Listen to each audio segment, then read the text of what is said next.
El mecanismo de reacción es fundamental a la hora de entender la cinética de una reacción.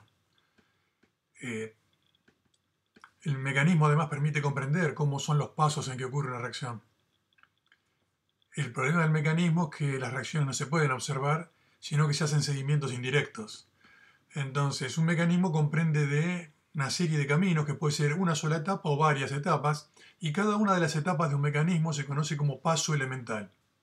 En este paso elemental, la ley de velocidad responde exactamente a la estequiometría de esa reacción o paso elemental. Entonces, lo que se hace hacer es tratar de estudiar las reacciones experimentalmente, luego se proponen mecanismos posibles y se tiene que llegar a una concordancia. Se tiene que llegar a una concordancia entre el mecanismo propuesto y la ley de velocidad, que coincidan.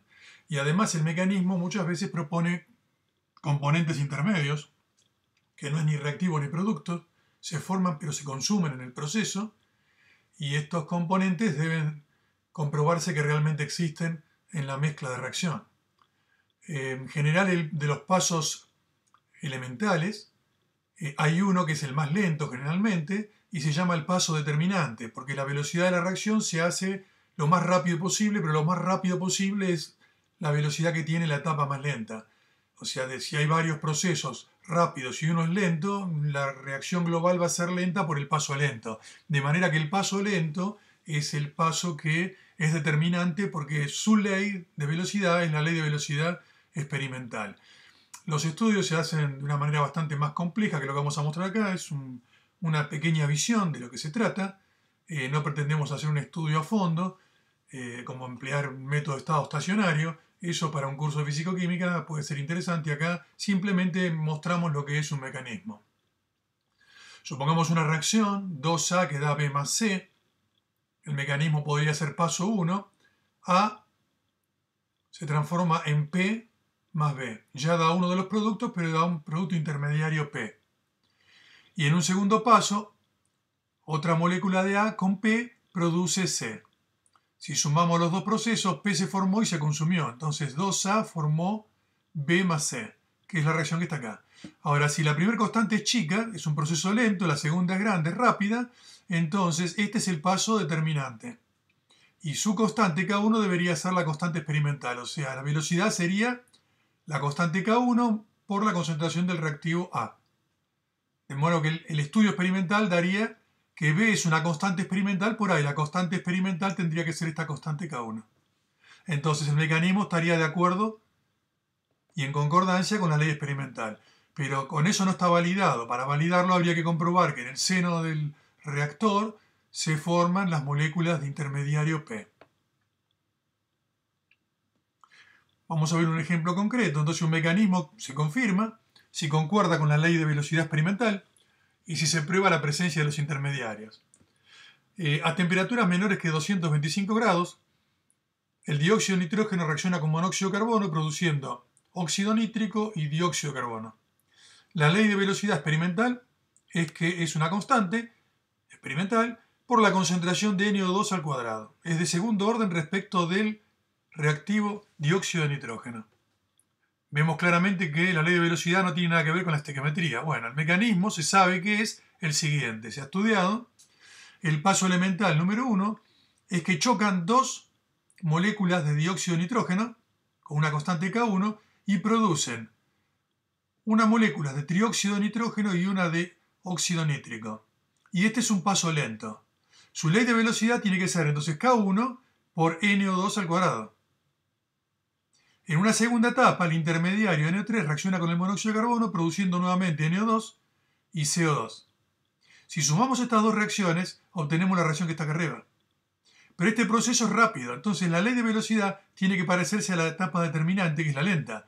Y justamente, si miramos esto que está acá, es exactamente igual que la ley experimental. Quiere decir que la constante experimental tiene que ser la K1. Esta misma reacción, si se hace a temperaturas más elevadas, esta misma reacción tiene una ley de velocidad distinta. Es una constante por la concentración de NO2 y CO. ¿Y por qué es eso? Porque el mecanismo pasa a ser distinto. Ya directamente chocan las moléculas de NO2 con CO, con una constante K, y produce la reacción. Si el paso elemental es el único que tenemos acá, Entonces es la constante por estas dos concentraciones, justamente coincide con la ley experimental. A temperatura más alta, estos choques pueden ser efectivos y producir rupturas de enlaces y producir la reacción química. A temperaturas bajas no, es más lábil que reacciona el N2 con el N2 y produce un intermediario y va por otro mecanismo, por eso cada mecanismo produce una ley de velocidad distinta. Es un ejemplo muy sencillo, pero para tener idea de que el mecanismo es lo que termina explicando por qué la ley de velocidad tiene la forma que tiene. Vamos a estudiar ahora la influencia de la temperatura en la velocidad de reacción. Todas las reacciones químicas se hacen más rápidas si se aumenta la temperatura. Eso es sabido. No hay excepciones. Entonces, ¿qué ocurre? La temperatura aumenta la velocidad promedio de las moléculas que pensemos en moléculas gaseosas. Entonces, cuando hacemos reaccionar A con B para producir C más D, las moléculas de A y B no son átomos, son moléculas simbolizadas con A y con B. Cuando chocan, con poca energía se produce un rebote, un choque elástico. Sale disparada cada una para su lado. Pero si la energía involucrada en el choque es mayor que un cierto valor, ese choque produce ruptura de los enlaces dentro de las moléculas de A y B y se reorganizan los átomos formando los productos. Eso se llama un choque efectivo. Entonces la barrera de energía que necesitan las moléculas cuando chocan para que produzca un choque efectivo se conoce como energía de activación. Si miramos la energía, cómo depende con la temperatura, estas son las energías y acá la cantidad de moléculas que tiene esa energía, por ejemplo a 300 Kelvin y a 600 Kelvin, supongamos que la energía de activación es este valor que está acá, a 300 Kelvin hay una fracción muy baja de moléculas que tienen esas energías como para producir choques efectivos. Pero si calentamos a 600 Kelvin, hay muchas más moléculas y entonces los choques efectivos son mayores. Quizás acá cada 100 choques hay 1 o 2 choques efectivos que producen transformación química y acá ya hay 15 o 20. Entonces estoy exagerando, pero es la idea que queremos tener, que la cantidad de choques efectivos depende de la temperatura. Bueno, vamos a estudiar la ley de Arrhenius. Arrhenius estudió cómo depende la velocidad con la temperatura.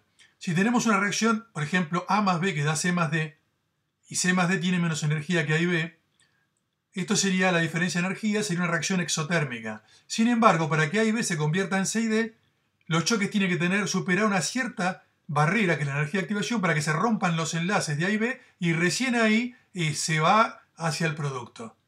Entonces, A y B tienen que llegar a este estado de energía para romper los enlaces y entonces producir choques efectivos e ir a parar a productos. Si no, no hay reacción. Por más que la reacción tiene una disminución de energía, no ocurre. Es como pensemos en una loma. Si tenemos una bolita acá y tenemos que llevarla acá, por supuesto que es más estable acá, que está más bajo que acá. Sin embargo, tiene que llegar hasta acá arriba para poder ir hasta los productos. Es exactamente igual.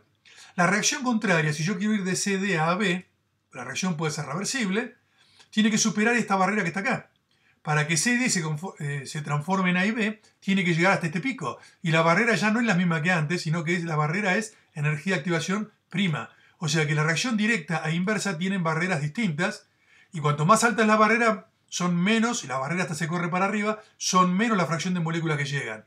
Quiere decir que en este dibujo que está acá, la reacción directa tiene una energía de activación menor que la inversa, por lo tanto, son más los choques efectivos en la reacción directa que la inversa, y hay una mayor velocidad en la reacción directa que la inversa. La velocidad aumenta con la temperatura, pero la ley de velocidad es K por C a la N. Lo que cambia con la temperatura en realidad es la K. Al cambiar la K, cambia la velocidad. O sea que K es una función de la temperatura. Y Arrhenius encontró que K depende de la temperatura según una exponencial negativa. Tiene un factor preexponencial A y una función matemática, una exponencial negativa, que es una gaussiana, que es menos la energía de activación sobre RT. R la constante de los gases, temperatura absoluta. Estos dos factores son muy importantes. A lo que da es una idea de la cantidad de frecuencia de choques o colisiones entre las moléculas. Y este factor mide la probabilidad de estos choques, qué probabilidad tienen de producir choques efectivos. Esto se ve claro que tiende a 1. Por ejemplo, si la temperatura tiende a infinito, si yo caliento mucho, todas las moléculas van a tener la energía de activación y entonces sería el 100% de efectividad. Tendría que ser todos los choques A, tendría que ser K directamente. Esto tendría que valer 1. Bueno, si la temperatura es muy grande, Dividir algo por algo muy grande da E elevado a la 0 y E elevado a la 0 es 1. Entonces queda que K es A. O sea, todos los choques son choques efectivos. Si estoy a temperaturas bajas es al revés. Da muy grande y como tiene signo negativo, E a un número muy negativo da muy chiquito y hay una fracción muy pequeña de estos choques que son los que dan la velocidad. Quiere decir que A mide la cantidad o frecuencia de choques totales y este factor que está acá modula cuántos de estos choques van a producir reacción o transformación química. En la práctica, esta ecuación no es muy simple, no es muy interesante. Se aplica de otra manera. Y antes de avanzar, quiero hacer un comentario más. Hice una pregunta acá. ¿Qué significa energía de activación 0? Si la energía de activación fuera 0, E a la 0 es 1. Entonces significa que todos los choques serían choques efectivos y la constante de velocidad sería directamente A. Hay algunas reacciones que no necesitan romper nada. Las reacciones entre radicales a veces directamente se unen y sin ninguna barrera. Es como que de acá paso directamente a los productos y entonces directamente la ley sería K igual A. Si tomamos la ley de Arrhenius para dos temperaturas distintas, es decir, K es igual a A por E a la menos energía de activación sobre RT, y dividimos miembro a miembro, cuando es K2 tenemos temperatura 2, cuando es K1 temperatura 1, dividimos K con K, la A se va porque es la misma, el factor exponencial se simplifica y queda E a la menos energía de activación sobre RT2 para temperatura 2 y para la temperatura 1 E a la menos energía de activación sobre RT1. La energía de activación y R son las mismas. Entonces al dividir el segundo miembro, dos potencias de la misma base, se restan los exponentes. Entonces es E a la menos energía de activación sobre RT2 menos el de abajo, pero como es negativo, menos menos queda más. Energía de activación sobre RT1. Sacamos factor común, energía de activación menos energía de activación sobre R, menos energía de activación sobre R, menos dividido menos, más, se va energía de activación y R y queda 1 sobre T2, y más dividido menos, menos, y queda 1 sobre T1. Ahora tomamos logaritmo miembro a miembro, logaritmo de K2 sobre K1 es igual, cuando tomamos logaritmo acá baja el exponente y queda el logaritmo de que es 1. Entonces encontramos una fórmula más interesante para usar en los problemas, donde tenemos el logaritmo de la K de velocidad 2 a la temperatura T2 comparada con la K de velocidad a la temperatura T1 es menos energía de activación sobre R, 1 sobre T2, 1 sobre T1. Lo importante acá es que si E va a venir en kilojoule, R tiene que estar en kilojoule, es decir, 8,314 por 10 a la menos 3 kilojoule por mol Kelvin. Y la temperatura siempre tiene que ser Kelvin. Acá tenemos una pequeña tabla con algunos ejemplos de reacciones químicas y sus energías de activación y el factor preexponencial. Por ejemplo, hidrógeno con yodo produce 2 de yoduro de hidrógeno, 167 kJ por mol. A, enorme, 2 por 10 a la 14, ¿sí? 1 sobre molar segundo. Depende del orden de reacción qué unidades va a tener A. La reacción del cloruro de nitrosilo, que descompone dando óxido nítrico y dicloro, 104 kJ. Los factores son choques, la frecuencia de choques es muy alta por segundo. El ozono con el óxido nítrico es una de las causas por la cual el ozono descompone en la alta atmósfera. A oxígeno, dióxido de nitrógeno, 10,5 kJ. La descomposición del pentóxido de nitrógeno en dióxido y dioxígeno, 103 kJ. Y la reacción de dos radicales metilos para formar etano es 0. Muchas veces lo que se hace es medir las velocidades a distintas temperaturas. Entonces, si nosotros tomamos la ecuación que vimos acá, y en lugar de poner temperatura 1 y temperatura 2, ponemos K0, la constante a una temperatura de referencia T0, y K, la constante a cualquier temperatura T. Podemos desarmar este logaritmo. Logaritmo de un cociente es resta de logaritmo, es logaritmo de K menos logaritmo de K0, y acá aplicar distributiva, esto es menos energía de activación sobre R, 1 sobre T, menos por menos, más energía de activación sobre R por 1 sobre T0. Paso este logaritmo de K0 sumando, y reorganizamos un poco. Acá tenemos logaritmo de K, acá tenemos 1 sobre T, menos energía de activación sobre R, y acá tenemos menos energía, más energía de activación sobre R, 1 sobre T0, más logaritmo de K0. Bueno, como T0 es una temperatura fija, constante, energía de activación es constante, R es constante y K0 es constante, todo esto es una constante. La variable está acá, T, 1 sobre T y K. K depende de T.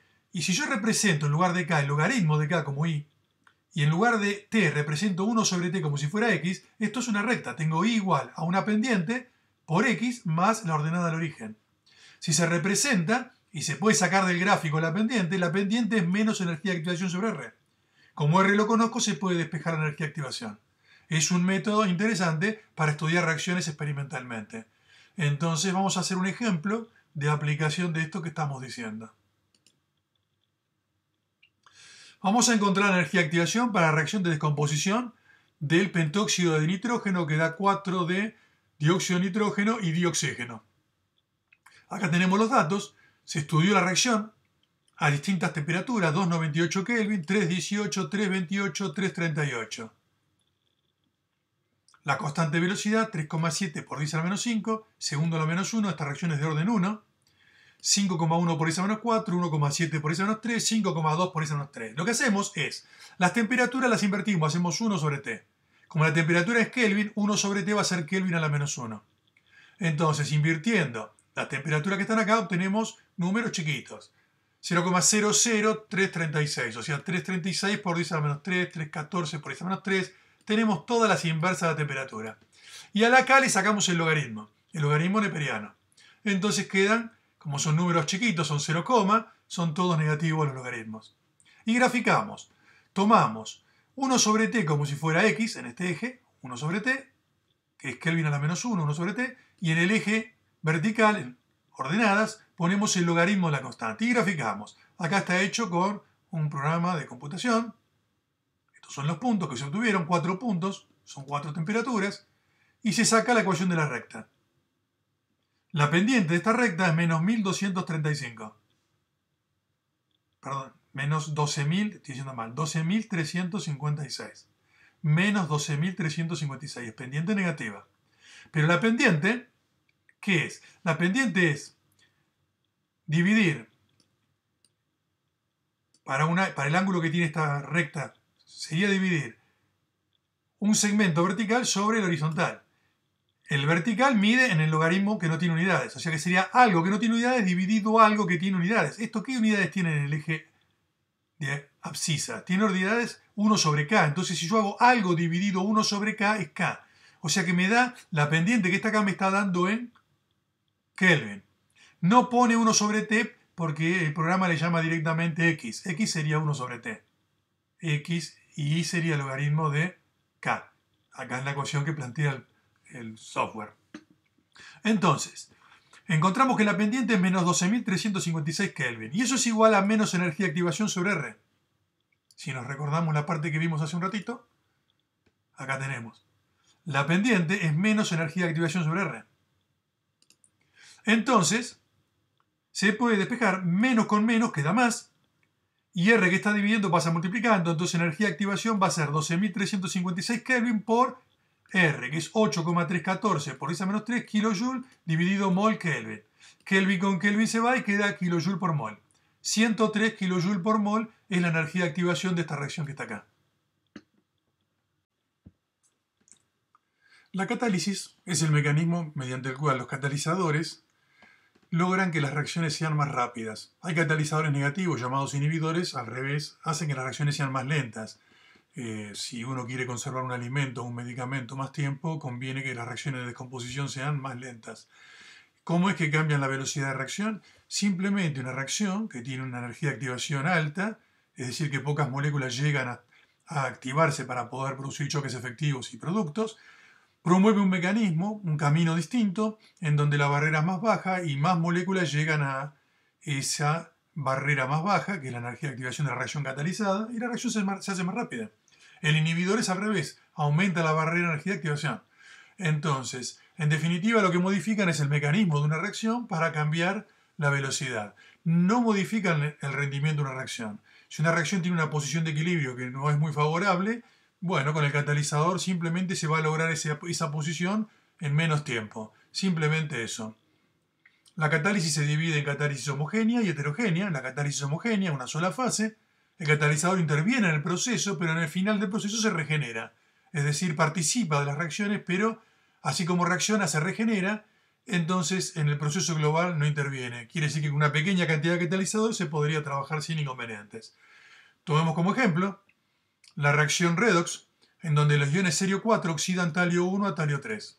La ecuación redox balanceada es una reacción lenta.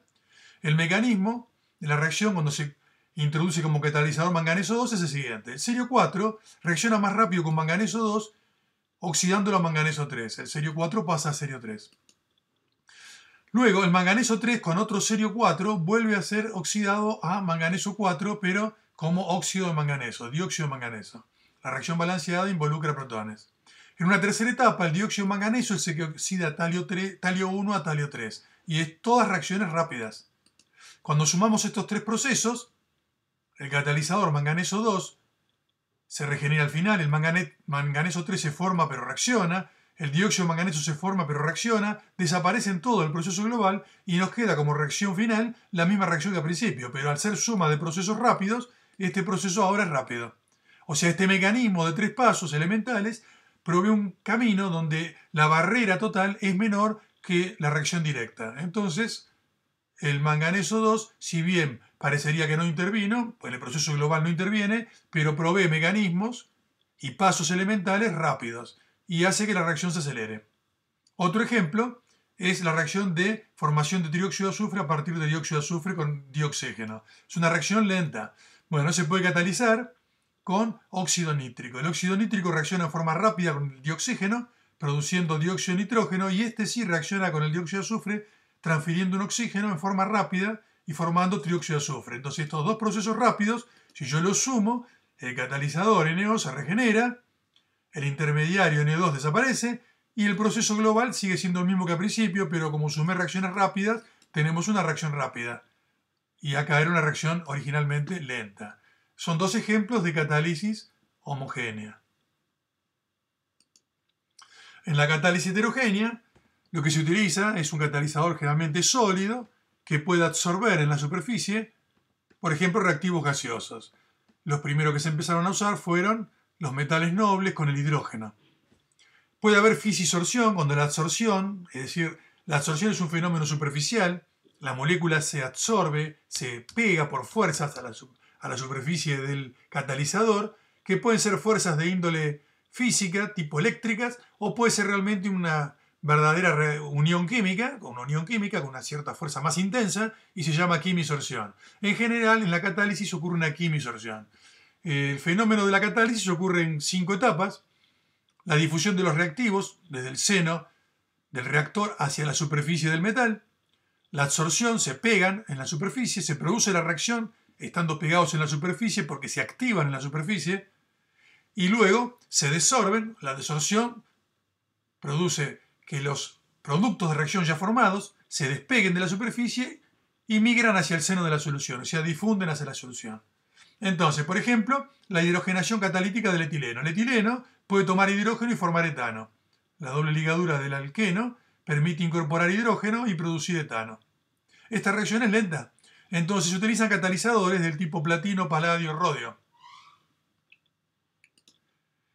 Y pasa lo siguiente. Acá está la superficie del catalizador.